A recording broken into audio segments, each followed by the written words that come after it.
So my name is Ron Angona, University of Rochester, and my co-host and moderator is Tyler Kelting from Maine Medical Center.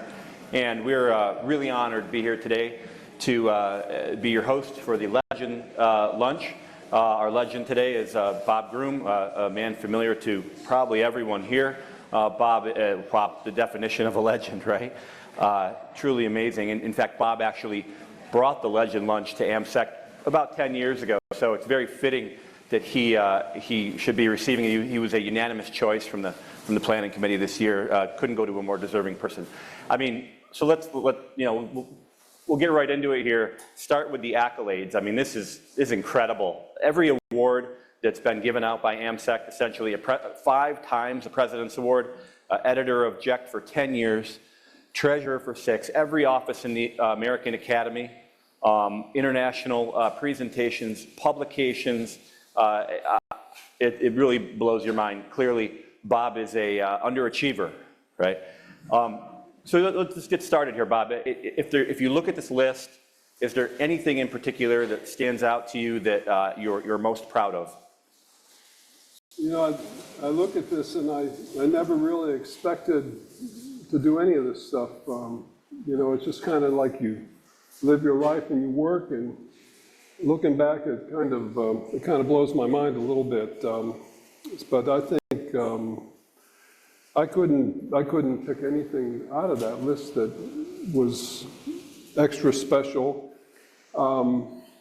It's far beyond what I ever imagined I would do, the list. But you know what means the most to me, though, when you ask that question, the thing that means the most is, you know, in your career you meet people and you encounter people, and sometimes you can help them and influence them. And that makes a difference. You know, Scott talked about that yesterday when he received his award. So I think those encounters with people is probably the thing that means the most to me, more than some of the awards and things. Wow, this is great. I can tell you, being Bob's predecessor, certainly just a little bit of pressure and some big shoes to fill just looking at this list here. But if we could just start in the early years and tell us about how it all started. So you were born on New Year's Day, is that right, in Pennsylvania? Were you the first baby in Sewickley? That's partly true. I was born on January 1st, and you see a newspaper article there with my mom and I and the Coriopolis Record, and we were I was the first baby that year, was in the paper. But you know, about 6 years ago, I was visiting my mom and we're talking, and she said to me, well, you know, you weren't the first baby of the year. There was another baby born before you, and the mom was unwed, so they gave the award to you. And you know, I've always when I heard that, I was like crushed. But just in full disclosure, any of you that thought I was the first baby of the year, I was the second. I was the second. But you know, those are some photos from my childhood there. Yeah. You obviously had a small family, right? Well, this is my father's family. There on the left is the guy in the middle is my grandfather, and my father's the little guy in the front there. His ears kind of stick out like mine. And it's a photo taken of them. And interestingly, my grandfather, I never met him. He died before I was born. He died at age 32 of a stroke. And he left 7 children and my grandmother. My dad is the tallest guy in that line up there, and the family really suffered from this loss of my grandfather. And you know, Dad he dropped out of school in 8th grade to go to work, and so you know, the heart disease and stroke really affected my family, my father's family. Mm. And talk to us a little bit about this picture. What's the significance of this? Well, three of my father's brothers died at an early age from rheumatic heart disease. Two of them as teenagers, and one, the guy in the middle, Clyde, he lived to be about 25. He had a Huffnagel valve, and that was a valve that was used before they had cardiopulmonary bypass. How many of you have heard of a Huffnagel valve? Have you heard of that valve, the heart valve? Yeah, it was implanted in the descending aorta. They didn't have bypass, so they just clamped the aorta, opened the aorta, and slipped this in the descending aorta and closed it up. And he had that valve, and he lived for about 3 years with that valve until he thrombosed his gastrointestinal tract from the valve. Yeah. Wow. Did you, this is a photo of your high school and grammar school years. Did you play any sports in high school? Get involved in any clubs or organizations? Well, I was a Cub Scout and a Boy Scout, and I did those things. My mom was a den mother, and she was really involved with us growing up. I ran track in high school. I ran track in college a little bit as well. So I did the usual stuff, Huh?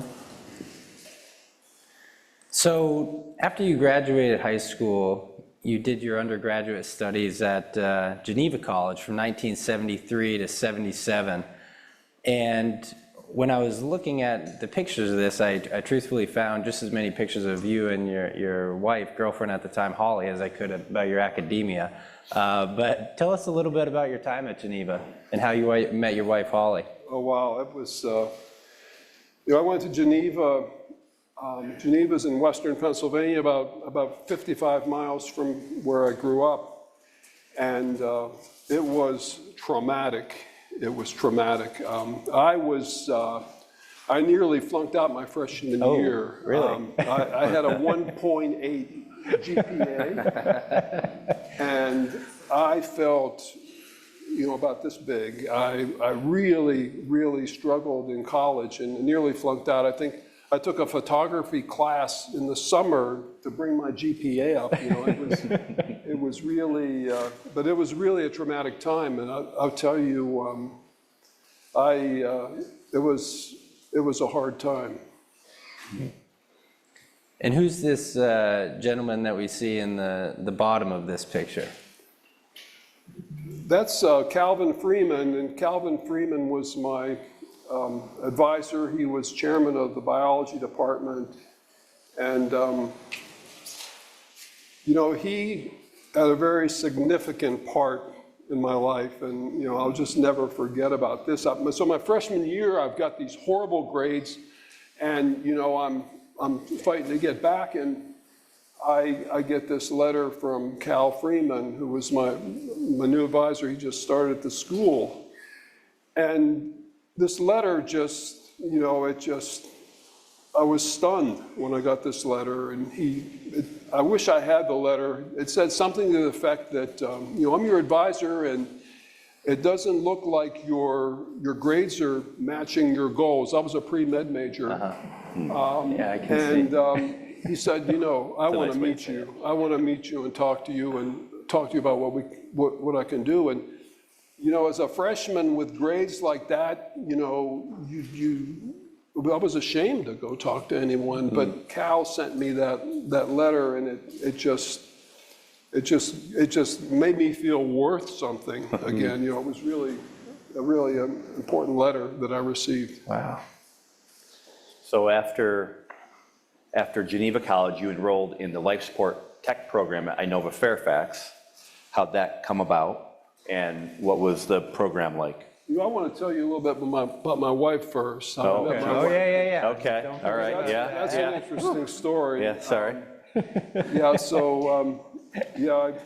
I met my wife at Geneva College. I met her on the tennis court, and this one day my roommate and I were going to play tennis, and this girl and these two girls come up, and they had reserved a court, but someone had taken that court. And so we decided we're going to invite these girls to play tennis, and that was the beginning, And I was 17 years old, and Holly was a lot older and wiser. She was 19. You know, I think she was kind of trolling for freshmen, you know, at the time. But we met my freshman year, and it was, you know, I was like totally in love. I mean, with that, she had a couple other boyfriends, and so, you know, it took a little while to get things sorted out with that. She had a boyfriend at home in New York and one there on campus. And but, that didn't contribute to your low GPA at all, right? I don't think so. Maybe it did. Maybe it did. But you know, that's when it started, and you know, we've been married, like, we've known each other for 51 years now. Wow. And how long have you been married? 12. 12 years. Yeah. Okay. Let me give you a little advice. Yeah, please. So after you're together for about 40 years, your wife will start finishing your sentences, okay? You'll start a sentence, but she'll finish the sentence. But just smile and nod. Just smile and nod. Even if she finishes it differently than what you were saying, just smile and nod. Just take my word for it. Okay, will do. Noted. Tell us about the life support program. Well, you know, Cal Freeman, the guy I told you back about, my advisor, my grades got better, and he wanted me to go to podiatry school. And I said, Cal, I just can't get excited about feet. I just can't do it. And the other option there is that Cal had started a life support technology program at Fairfax Hospital. And this was a program, he started with a former student who was a corpsman in the Navy, stationed at Bethesda. And they were starting a heart program there that year. That was the summer of 1977. And we went there as students. We had it was a two-year program, 1 year of study and clinical rotations and 1 year residency. And that program just took off, and it just, you know, it was one of the biggest heart programs in the Middle East Coast. And it was a really, really great experience there, working there. So during that time too, you got married to your wife. Is there any other advice that you want, or anything significant that sticked out on this day? You know, I have a lot of advice for you, but let's wait till a little bit later. I think she's joined us from She is joining Kenya, virtually. so Yep. We better talk about that later. Okay. But, Once the mics are off. But yeah, we've been married, I think, we've been married 45 years. And it's been a great run. Wow. Really a fabulous run. So those who know you, Bob, you have all these incredible collegiate accomplishments. You have, but you're definitely a family man first, and you have had several titles. We've heard that Papa is your favorite title. Is there truth to that? Yeah, that's the truth. Holly and I have 5 children. You know, Holly, you already told you how she took advantage of me, and you know, she wanted a large family, and so we had a large family, five children, 3 boys and 2 girls. We lived in the DC area for about 20 years, and then in Maine for 20 years. And Holly went to, when I had my training in Texas Heart Institute, we went there together. But yeah, family is a great thing. I have 4 grandchildren now, and it's so exciting to have those grandchildren. I cherish any time I can spend with them. Wow. And so when you got done with the technology school in June of '81, you were a student at Texas Heart Institute. So this is a picture we found of your class. We also see you had hair back then as well. Tell us a little bit about your time at THI. THI was amazing. When I was at Fairfax, I met Aaron Hill. Aaron Hill was the the chief of perfusion there, and just an incredible guy, an incredible mentor, and I decided that I wanted to be a perfusionist. And so, you know, I decided to apply to THI, and that year at THI we did 5,000 cases that year that I was there, and it was an incredible place to be. You know, I think this is like that Malcolm Gladwell thing about, you know, outliers, 10,000 hours. Well, we had 5,000 cases, and so I got to do a lot of cases there, and I got a lot of experience there. I see that little card on there. That was my admission card to take the American board exam, the oral exam. You had a card like that to take the exam. But Any of the people in this picture that you recognize, or anything significant about the picture? yeah, that photograph there, that's Charlie Reed behind the pump. That's a Sarnes 2000 heart-lung machine. They were huge, heavy pumps. And the surgeon is Denton Cooley, and the guy with his arms folded there, that's Arthur Keats. And I believe standing behind Charlie, that might be Diane Clark standing behind Charlie, and she was one of my instructors there as well. You know, I think I was actually started this case, and then they decided this was the 5,000th case, so Charlie came in and, you know, and he said, he took the picture, mine. but I actually did the case, Bob. so. Is that right? So after you finished up at THI, you went back at Fairfax Hospital. What was the greatest lesson you took from Fairfax over your 18-year span there? It was really a great place to work. It was a very busy program, and you know, working with the team there and working with Aaron Hill was really fantastic. And Aaron Hill was a guy who would give you the shirt off his back. What I learned from him, you know, in the operating room, when we turned over a case, you know, after we broke down the pump, he would mop the floor.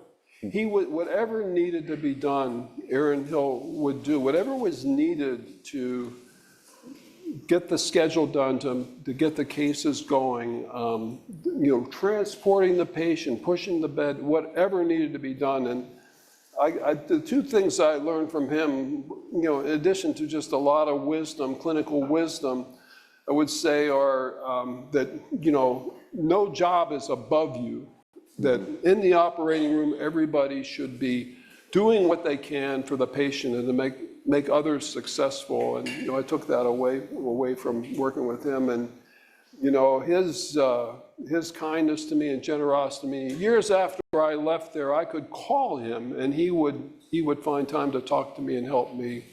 So I think that was the biggest take home. I worked with some great people there. So you got to Maine Med Center in '96 after 20 years at Inova, or 18 years at Inova. Yes, it was really cool. Holly and I had always thought about living in a rural setting, and we lived in Northern Virginia, just out of DC for that 19 years we were at Fairfax. And, you know, a job came up at Maine Medical Center, and, you know, I did some checking. It was, at that time, Maine Med was from a volume standpoint, they did more cases there than anywhere in New England, more than any of the medical centers in Boston. And the more I learned about it, the more I liked about it. There was some really great medicine there, some really great cardiac doctors, and they had an amazing consortium. The Northern New England Cardiovascular Disease Study Group was there, and so when I moved there, it was just a great move for me, a great fit.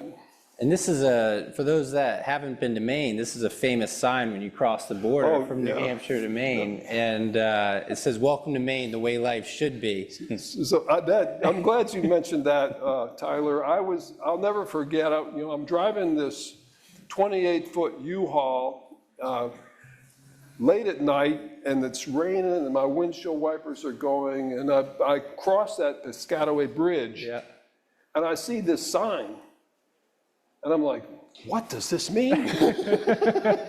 What does this sign mean? And to me, it was like a sign to me that, you know, that this is where I should go, where the way life should be. So anyway. So what was it like integrating into Maine Med? It was a great place to work. There was a great staff there. There were 8 perfusionists there, and pretty much everybody there except 2 people were trained on the job and had worked there, and it was really fantastic. You know, at first they thought that I would have all the answers. You know, we had a position come up to hire somebody, and they said, "Who are you going to hire? You know something?" And I'm like, "No, we're going to interview people and we're going to decide together." So they really accepted me in the community. A lot of people had told me New England is a cold place, not just the weather, but the people. But the people there were very warm to me, and the people I worked with over the years were very supportive. You know, I think of Rick Forrest, and I think of this team, Kathy Morse. These folks, they stood by me, and they helped me to be successful. You came in at a really interesting time with some pretty significant volume growth too during that period, right? Yeah, it was a busy program, and the first case was in 1959, so it was an early program, and so there was a lot of history there, and a lot of people were really serious about doing great work there, and so it was a good place to work in. We got the ELSO award, the gold ELSO award while I was there, but probably a big influence in my career was this Northern New England Cardiovascular Disease Study Group.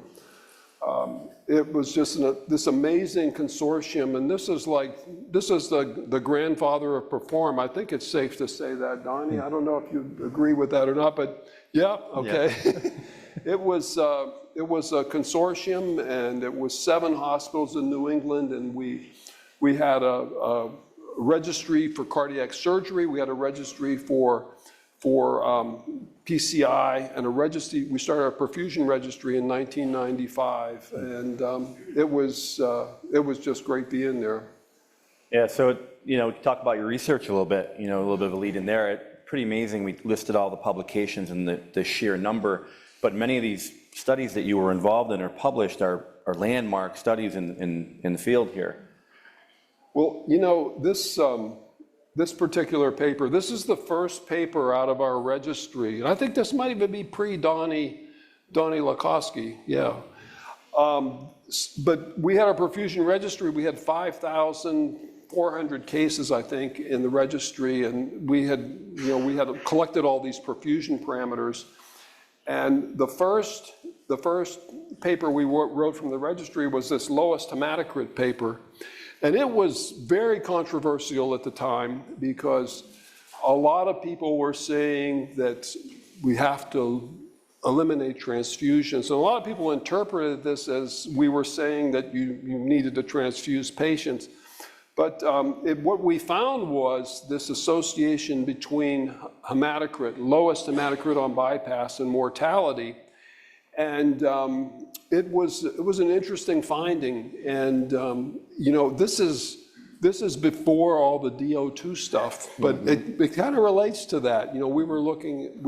Our registry showed us one parameter that way, but I remember during that time going to meetings and seeing Bruce Spiess at the meeting, and he said, "Those people in New England, they're losing their mind," and so it was controversial, but it was data that came from a perfusion registry.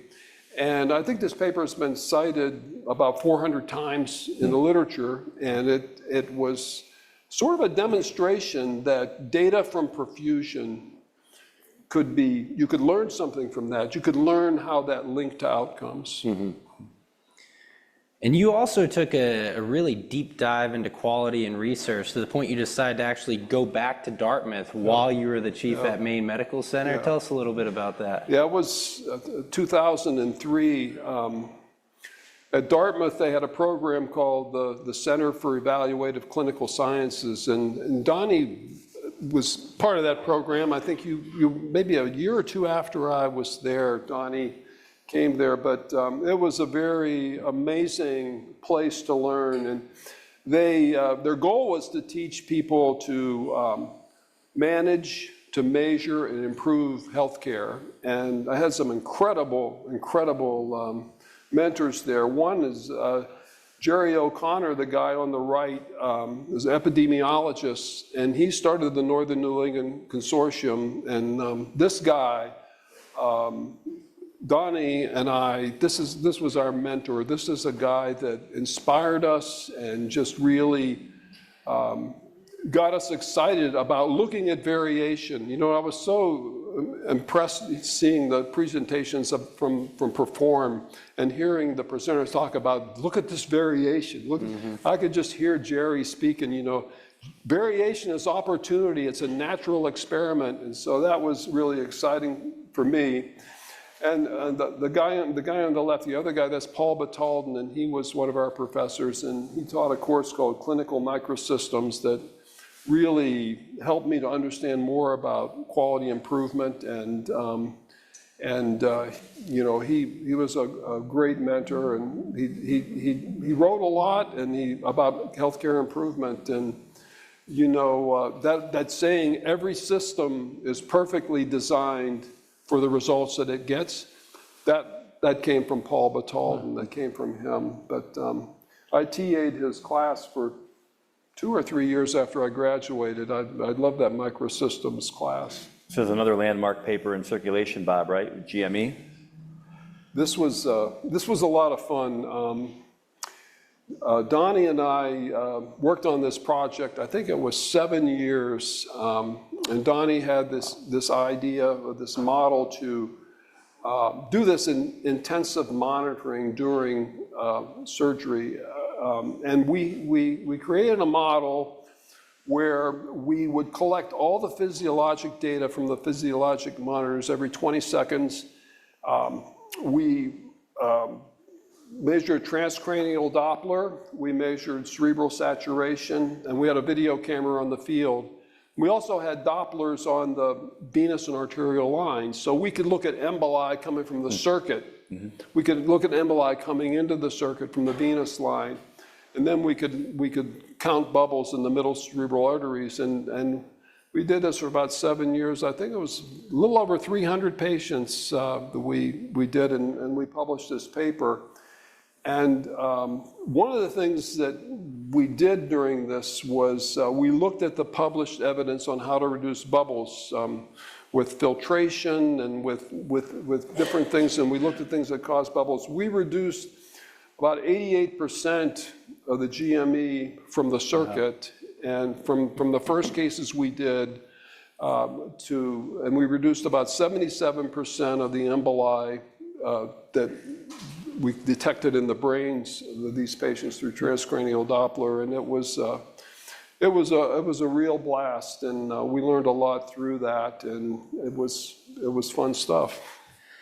And you know, this is where stars kind of transit. I mean, that alone is a career in itself, but not enough for Bob up here. And this is kind of the beginning of where your current state began, wasn't it? How did you hear about Kenya and this mission? Well, that's a long story, and I'll not tell that story today. But I would say this: that one of the things about Holly, that we had this incredible love for the continent of Africa and the people all of our lives. And you know, I had heard about this mission hospital in 1986, but there was no heart surgery there. Somebody said, you ought to go there. I think you could do some good. A friend of mine from my church said, it's an amazing place. It's a mission hospital, and it's an amazing place, and you should go there. And, you know, they weren't doing any heart surgery. But then around 2009, they started a program, and around 2012, I started going there, and between, I think, 2012 and 2018, I think I was there 20 times. Wow. You know, I'd go for 2 weeks or 3 weeks or a month, and so that's how it kind of began. So you started that, but then there was a hiccup in your continuous travels, right? And There was a hiccup, yeah. And your focus on quality, we talked about this, it really paid off in a very intimate way. Well, you know, it was in December of 2016, I was building a garage. I was putting up siding on a garage I was building in my home. Holly, we lived in New England for almost 20 years then, and we didn't have a garage, you know. And so I was scraping the car, and we anyway built a 3.5 car garage, and I was nailing the siding, and I'm like, man, I can't put one nail in. I have to stop. You know, and so about a week later, I had my annual physical. This was in December of 2016, and my PCP, I have a really great PCP, and he put the stethoscope on my chest, and he goes, I hear a murmur, and he says, I think you have some ruptured cords. And sure enough, we did an echo, and I had ruptured cords, and I remember that year I was supposed to go to Kenya. I was supposed to leave like January 15th, and I told them, I said, I'll come back in February, you can operate on me, and my cardiologist says, no, you don't want to do that. If you break more of those cords, you could have flash pulmonary edema, and then you'll be dead. And so we decided that I would have surgery. I had surgery January 2nd, 2017. And So you had a lot of choices, though, obviously, of where to go. How did you decide who was going to do your? Well, it was interesting. You know, I had friends at Mayo, obviously, and Tim Dickinson and Jeff were there, and Kenny down at Mass General, and at Cleveland Clinic. I'd visited all these places and been all these places, and you know, when we thought about it, the chief of cardiac services, a cardiologist there, you know, I thought about having surgery in Maine, and he told me I should really go away. But I decided that, well, there was a surgeon at Maine Medical Center, Reed Quinn, who was a really great surgeon, had really good results at mitral repairs, which is what I needed. And he came up to me and said, Bob, I think I can fix that valve, you know. And so I decided to have surgery at Maine Medical Center. Okay. And this is some of the data from your case, right? And you know, actually, Speaking of which, yeah, this might be a HIPAA violation, but you know, it'll be weeks before they find me in Kenya. But you know, actually, this is you know, one of the reasons we stayed in Maine. We've done so much work there on quality, and this is actually a Connect screen from the Connect database, and I think you can see there I was on bypass just a little over 60 minutes, and it looks at how long my mean blood pressure was low, and my saturation was low, and the temperature was the temperature ever above 37 degrees. It collects all that, how many minutes, DO2, and you can see there the bottom row there that, you know, the guys did pretty good. Well, actually, Kathy Morse was the perfusionist that did my case, and did a really, really nice job. But this is the team. Reed Quinn was the surgeon, and Barb Heil is there, she's the PA, and Kathy Morse was the perfusionist. And What's the picture on the left? that's a selfie.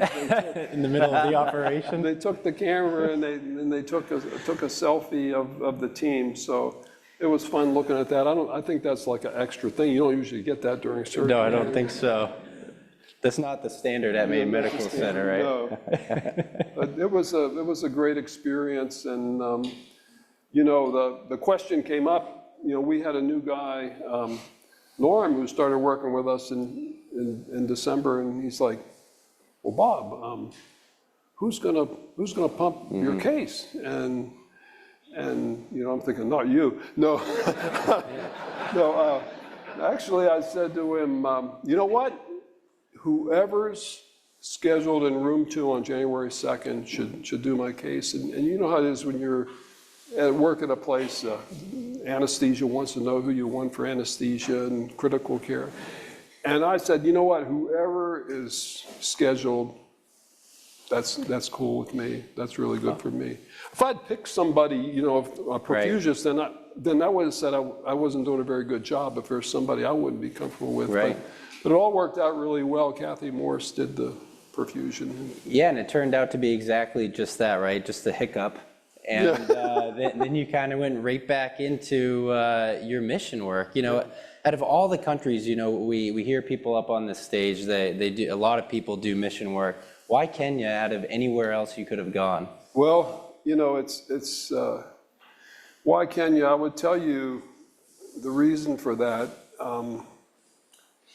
You know, in that summer that I was in college, my first year of college, you know, as I told you, I nearly flunked out, and I had this real crisis in my life, and I came to the realization that one of the smartest things I ever learned was I wasn't smart enough to know what I should do with my life. I didn't know what I should do with my life, and you know, I had an interesting encounter that summer of '77. You know, I got that letter from Cal Freeman I told you about, but I was waiting for a bus, and you know, I'm feeling my self-esteem is just at a low ebb, and this girl comes up to me, and she tells me, do you know God loves you, and God has big plans for you? And anyway, at that moment, I made a decision to follow God and follow Christ, and you know, that's why I ended up at Tenwick Hospital, because it's the best fit of any place in the world for me, my skills and my abilities.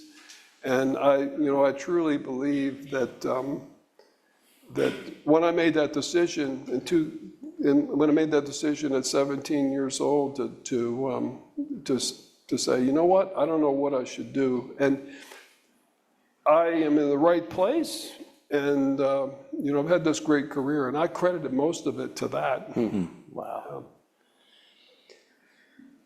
Another reason why is Kenya the best place for me to be? This is a map that shows the prevalence of rheumatic heart disease, and you see there, sub-Saharan Africa is the highest rate of rheumatic heart disease in the world. You know, the patients that we see there, most of our patients are valve replacements and some congenital cases, and most of them are between the age of 12 and 25. Most of our patients, they're young patients that need valve surgery, and some congenital cases too. We do congenital cases, but it's the best place in the world for me, and I'd like to tell you I was smart enough to choose that, but I can't. We have a video we want to play as well here that we... You remember my uncles that I showed you, my uncles that died of rheumatic heart disease, and this is a video of some work that we're doing there. You can detect rheumatic heart disease in children doing an echo, doing a 3-minute transthoracic echo. And so this is a program we've started going into the primary schools, and this is Calyette Primary School, and if we can start that video. So we go into the school. This day there were about 300 kids in the school. So we take a team, we take an echo tech with an echo machine, we take a clinical officer and a nurse, and we just do echoes, these 3-minute echoes on these kids, line them up, and we have a form there, and we permission their parents to do this, and we can detect this disease early. We can detect it when they're this old. And there's some evidence if you give these children an injection of penicillin once a month, that you can stop that disease, and you can put them on a whole new track. So, you know, I think of my uncles, and I think, wow, I get a chance to have some children not continue on that track. And so we're doing this. This is in addition to our heart surgery. We find about 4 to 7% of these kids are positive, and we can get them on penicillin, get them treated, and teach about rheumatic heart disease. And someday that'll be eradicated in Kenya. And so, but it's also key to get assimilated to the culture, right? well, as you were doing here. Holly and I just absolutely love Kenya, the people, and the land, the place. Working at Tenwick Hospital is just an amazing place to work. We live 65 kilometers from the Masai Mara Game Reserve, and we go there a lot to recover from you know, some of the chaos at the hospital. But so it's great. We love the people. They're very relational there. They're not like us here in the U.S. You know, you come to work. How was your night? How did you sleep? How was your wife? How was your cow? And you know, you got to go through this whole ritual every day. And I mean, I wish I had learned that years before. Wow. And talk to us a little bit about this 2021 Kenyan practice survey. Yeah. This is a survey. Started training perfusionists there. We started an intramural program, and we trained perfusionists there. And we did a survey of the 10 centers in Kenya. Now there's 55 million people in Kenya, and there are 10 heart centers. So we surveyed the heart centers, and we found about the training of perfusionists, and you know, about the safety devices they used. And so what we want to do is what AMSECT has done, and what Rob Baker and the team in the ICEBP have done, is establish standards for that country. There's no they don't know what a perfusionist is there. The Medical and Dental Council, it took me over a year to get my work permit, because you know, they didn't know what to do with me. They didn't know what I was or what to do with me. And so this paper was the basis of a study that's helping us to begin to develop standards for the country. So tell us about your perfusion program. Yeah, the school is very exciting. The school we started 3 years ago, and it's a certificate program currently. But in February, Clinical Officers Council of Kenya came, and they surveyed our school, and we have 1 year provisional certification of the school. So now my graduates they'll get what's called a higher diploma. It's sort of the equivalent of a Bachelor of Science degree. We train nurse anesthetists. Here's some photos of the school. There's the two ladies in the corner there. They're two of our current students. That's Staff Rose. Staff Rose is from Rwanda, and Mercy is from Kenya. We have a Califia simulator there, and the first month and a half, they are in the simulator and they learn, and it's just incredible. But we've graduated six students so far, and we have this accreditation, and the goal is over the next 4 years to train a total of 22. And there's my 6 graduates for the program, and now it's exciting. You know, I'm getting applicants from Nigeria. I have a student coming this year from Zimbabwe, and what's exciting about that is that we trained a surgeon. A surgeon went through our cardiac surgery fellowship program, and he's gone back to Zimbabwe. And so we'll train a perfusionist that will go there, but it's a really exciting time for the school. And these are just some pictures of you over there as well. Is there anything you want to comment on these as you look through these 3? Well, they're just these are students.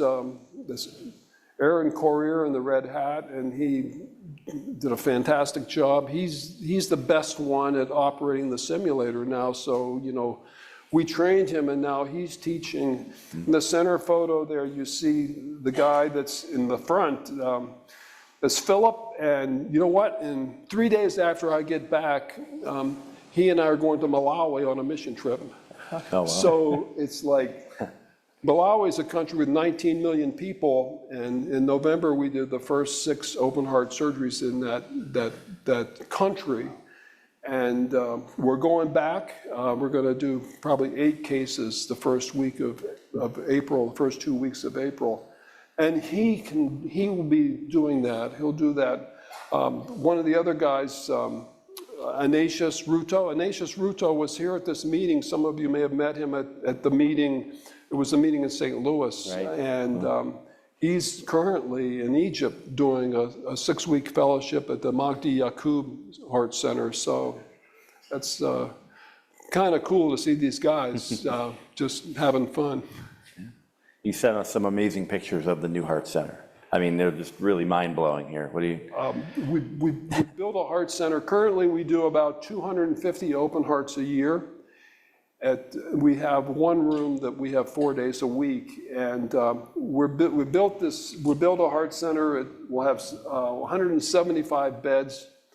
It will have 7 procedure rooms. So we'll have a hybrid room, a cath lab, and 5 CTORs. And with this building is almost finished, and when we activate it, when we hire all the people, we'll be able to do about 2,000 cases a year when it's fully activated. Wow.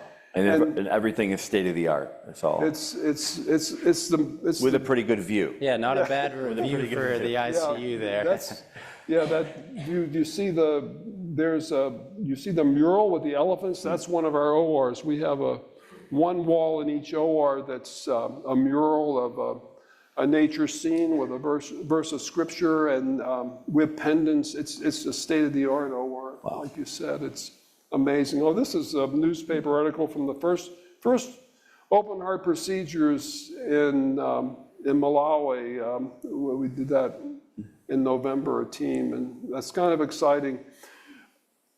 That continent is so underserved, and it's exciting to see. And I know many of you do mission trips and go on missions, and that's incredibly helpful. But this school is helping us to make sustainable programs where people can learn and be there. It's not just when you visit. Right. Anyway. And I know you kind of mentioned it before, but Holly is joining us virtually right now. And she actually moved over there with you. She's still back in Kenya right now. What's her role during all of this? Well, it's kind of interesting, you know, when we first went, she said, I'm going to go there and I'm going to take care of you and make sure that everything's good. But she is found a very significant role there. She works with a group called Threads of Hope, and it's a very cool program. Young vulnerable women go through this program, and over a 9-month period, they learn to sew. And when they graduate, they get a sewing machine. And many of these women are young, unwed mothers. And Holly helps them market their things. So like their surgical caps and dresses and all sorts of things they make. And if you walk by our apartment, she always has like this sidewalk sale where they have all their stuff up that they're selling. But she's doing an amazing job with that, and she also does a lot to help the children and people in our mission there. So we're almost done, coming to the top of the hour, but we have shift gears just real briefly. In 2011, you introduced Jeff Riley for the Gibbon Award, and then Jeff actually introduced you for the same award in 2014. So we have so many leaders in the profession. You're obviously one. Who do you had the greatest impact on your professional career? You know, there's many people, and there's many people that I met through this this organization, and you know, there are a few that have been had a significant role, but there are many people, and I'll tell you, it is so exciting to be here. AMSEC had a meeting in this town, and I think it was 2007 or 2008, and AMSEC was on the ropes. I mean, we were involved in a lawsuit. We had no money. We're just in bad shape. When there were, we had willingness to serve announcements. There'd be like one person would volunteer for a position. And AMSEC, it didn't look like AMSEC would be continuing. But boy, I don't know about you guys, but when Scott presented at the opening of this meeting and talked about all the great things going on, the standards and guidelines, the safety initiative, AMSEC-U, all those things that are going on, and it seems like there are many, many people getting involved, and I'm just so excited to be here to look across and see the big room full of people. Probably those good lunches, those po' boys they have. But that's just so exciting to me. But there was a time when AMSEC was on life support, and it's not anymore. And it's really great to see that. But the people that have influenced me, though, a couple of people I'll mention. A couple of people are here. Gene Hessel is here, and Gene Hessel is an anesthesiologist, and we've written a couple of papers together, and we used to plan a meeting, an anesthesia meeting together, and he's been an influence on me. We've done a couple writing projects, and he's a prolific writer, and he's always impressed me. But Mark Carews, I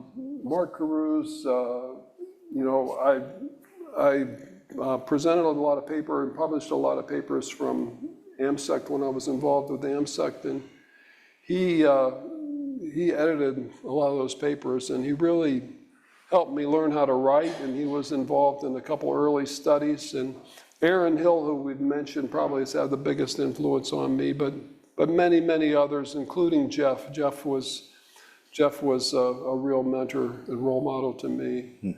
And talking about influences, I know, Ron and I put together a lot of these slides, but this is one in particular that you felt, was in here for a reason. I look across this room and I see so many people and with great abilities and a lot to give. And, and I was thinking about this when Scott presented, and he talked about people that influence his life.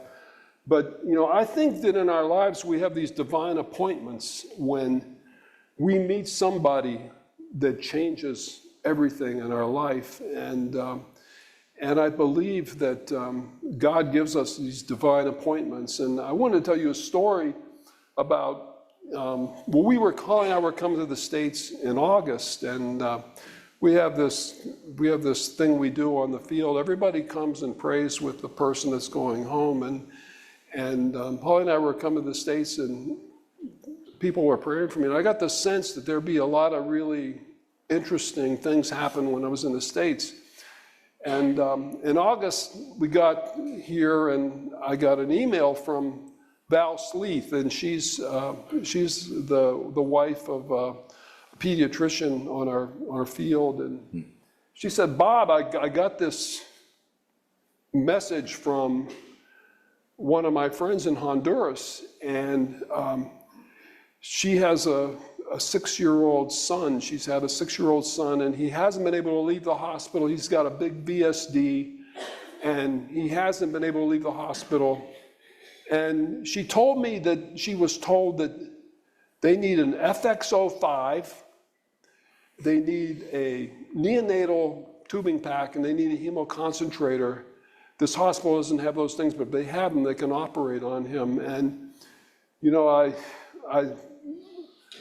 I got a hold of Desiree Bonadonna, and I said, "Desiree, I need these things for this hospital in Honduras. Can you help out?" And she said, "Absolutely." And she said, "Isaiah," she said, I have a son named Isaiah. And she she sent those things at her own cost. She sent 2 circuits, and they operated on 2 children. And this is Isaiah on the slide, and you see he's celebrating his first birthday. So here's a kid that wasn't going to live, and so I believe these are, divine appointments and things that happen in our lives when we have an opportunity to help somebody. We have an opportunity to encourage somebody and to shape their path. And I told you about some of those people in my life, Cal Freeman and Aaron Hill and others. And my prayer and hope for you is that you'll have a lot of divine appointments like this. No doubt you do now, but I'll tell you, those are the most precious things. They're more precious than awards and things like that. And this is anything you want to tell us about what we're looking at here? Oh, Where are we on the picture on the left with you in your wetsuit? well, that's me in a lake in Maine swimming. Sometimes you need to wear a wetsuit in Maine when you swim in the lake because it's a little cold, but that's And this is a patient of yours? summer. Yeah, that's an interesting little guy. Another guy, a lot of babies like this with congenital heart defects with failure to thrive. And He looks terrified.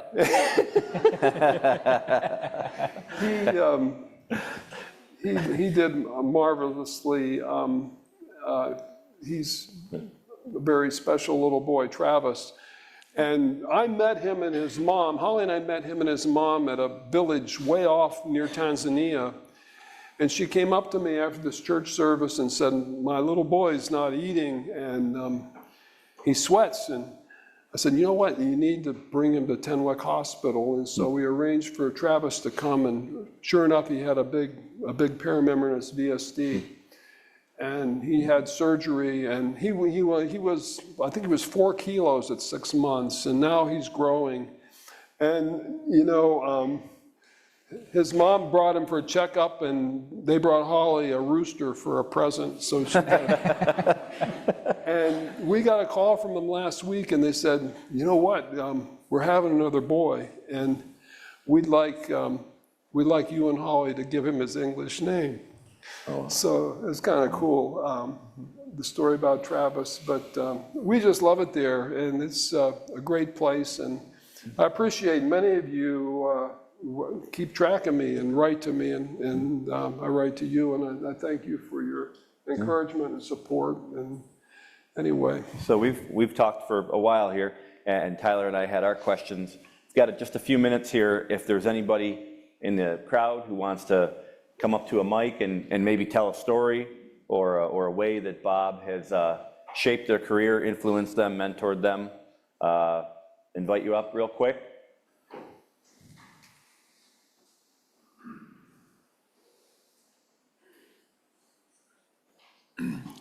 Bob, you probably don't remember me. You had some kind words for me 10 years ago when I did a very brief presentation at an AMSEC meeting. It was very inspiring. I wanted to ask you a quick question. As an inspiration, or as much of an inspiration as you can be, a lot of people feel like those who have a lot of belief in God or in Christ tend to walk through life a little too passively. You haven't just fallen into your success. Tell us about how you've combined your faith with a passion for doing such a high volume and a high quality of work. That's a good question. I'm not sure I heard exactly what he was asking me. Can you help me out with that? Can you repeat the question? Sure. I guess my question is, a lot of people feel like people who walk very deeply in faith can sometimes walk through life too passively. Can you talk about how you combine your faith with such a strong work ethic? Well, I think that, I think we're created with passions and abilities and things like that. And, faith doesn't mean that you do a shoddy job. Your faith means that you're called to do the best that you possibly can for patients.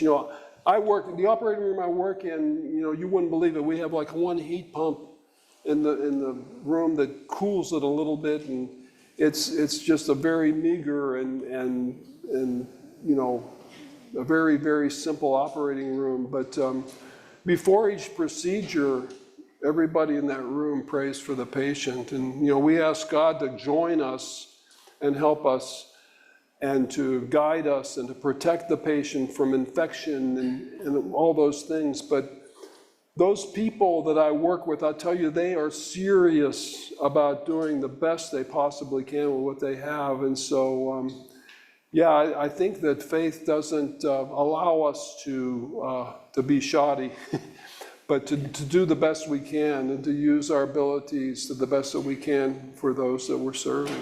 And Bob, we do have one special guest here, Dr. Hessel, that wanted to say a few words to you. Oh. Well, I'm really embarrassed to stand up here in front of Bob after this fantastic presentation. I'm just one example of many people in this room who owe their career to Bob. And I appreciate the opportunity to say a couple words. I'm a former cardiac surgeon. I started in 1960 when cardiopulmonary bypass was only 5 years old. And I've had the good fortune to watch the magnificent progress that occurred. I'm now a cardiac anesthesiologist, but I continue to devote to this subspecialty. And one of the most important aspects of it was the development of the profession that you guys are in. In the beginning, they were whoever they could find to drive that machine. Even some of us residents did it as surgery residents. But perfusionists have really changed this business. And Bob Groom was largely responsible for the wonderful advances we've seen. I met Bob, as he mentioned, about 20 years ago when we first started to work together on this course that the Society of Cardiovascular Anesthesiologists put on, which was unique, in fact, because it had 3 leaders every meeting: anesthesiologists, surgeons, and perfusionists. And for several years, Bob was on the team that led this group. I could go on and on. I just want to mention just some of the standouts, in my opinion. The first was collaboration. One of his early papers actually was on communication between perfusionists and anesthesiologists. Evidence-based perfusion, he's already shown some examples of this. And statistical rigor, and he mentioned his colleague, Likoski, who's done many of his work. I think he joined the journal to help upgrade, and I was very fascinated by the presentations at the last session about statistical review. Bob's why we do this. And follow-up of outcomes, and we already saw a consequence of that. I remember that paper very well. It was just the first of several papers that followed up that said the same thing. Anemia is bad. Now, the problem is, as he mentioned, people said, well, then you ought to give transfusion. And only now are we starting to think that we ought to have anemia clinics and try to talk our surgeons into waiting for a week or two to get they still won't buy into it, but anyway. But he mentioned one of the most, I think, important contributions, and he showed some slides, and he mentioned it, was the Northern New England Cardiovascular Disease Study Group. And this is a model which I think Europe has followed it a lot better than US. In the US, the hospitals are so competitive. But here was a group of 7 hospitals in the same region competing for the same patients who decided to get together and put their data together. But what was most important is when one hospital was doing better than others, instead of, saying, well, they're lying or something, they said, what are they doing that we can all get better? And that's what they showed. Every hospital got better. I won't go on other than to say that Bob and I have worked on several projects together. I greatly appreciate his help. If you look at his bibliography, and in PubMed, there's 125 pages, and that was before a lot of the journals weren't even in PubMed, so I'm sure it's 200. He's covered everything. In summary, he's been my teacher, my collaborator, my friend, but I guess the message you've all gotten today is the greatest thing is his humanity and what he's making a difference in the world. Thank you very much for letting me speak.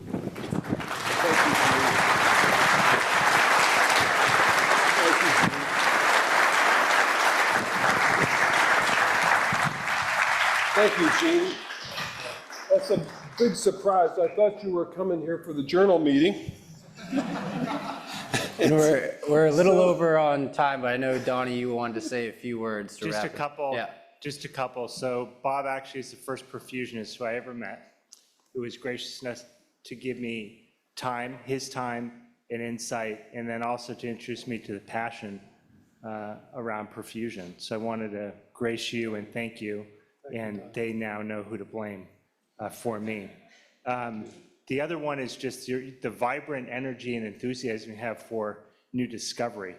I remember vividly you coming up to Dartmouth and we watched one of our first videos that we had created at Maine Medical Center. And thank goodness our ceilings were 20 feet because you jumped up in the air in excitement around the new knowledge that we were gaining.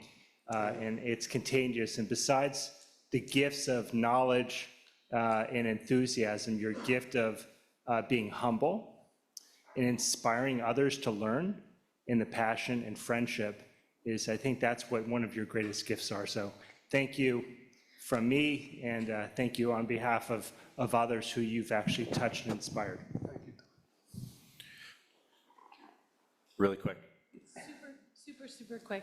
I hate to get up here, but I just had to say, Bob, when I first started coming to meetings and stuff, I was super quiet, I was super shy, and I was nervous. And I remember looking up at Bob and stars in my eyes, and I'm like, I just don't know if I can do this, Bob. And I go, you're so tall. And he goes, well, you're so tiny, but you're so mighty.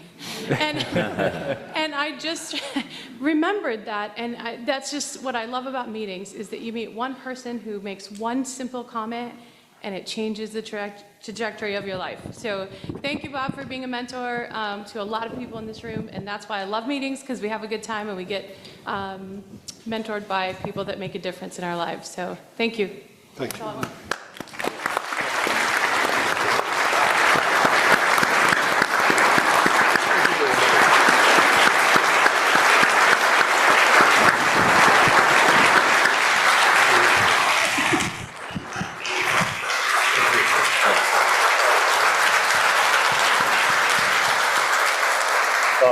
Thanks everybody for joining us. We're about 5 minutes behind, but session 16 is right in this room. We're going to quickly change out the stage, and hopefully we'll all stick around for that session on the futures here, how to handle DCD, NRP, and xenotransplant.